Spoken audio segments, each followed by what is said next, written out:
karası yok, gözün karası yok, gözün karası yok.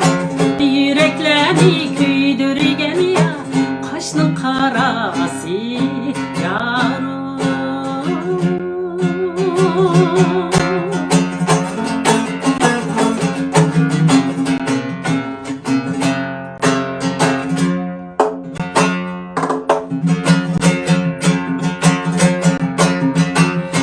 Çırak yandırır, sabah çırak ne sındırır, cin çırak ne candırır.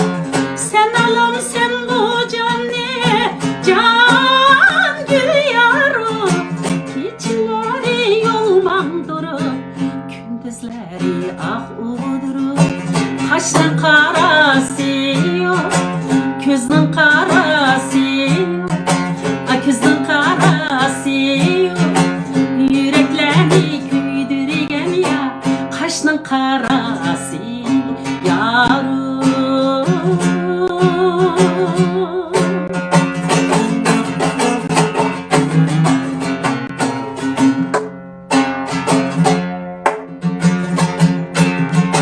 Bu koca uzun koca ağlamayla nakşini, ağlamayla nakşini, özleri yoktan bala can gül yarım.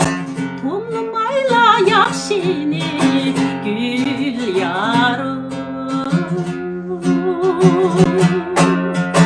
Kaşının karası yok, gözünün karası yok, gözün karası yok. Yüreklerini küydürgen ya, kaşının karası yarım.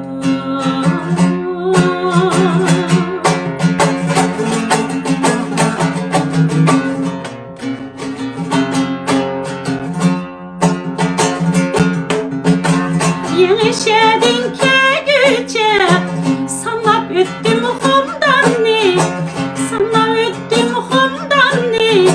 Ya biz ne yaman deydi o can gül yarım. Hep boğazın ondan ne gül yarım. Kaşının karası yok, gözünün karası yok, gözün karası yok. Yüreklerini küydürgen ya, kaşının karası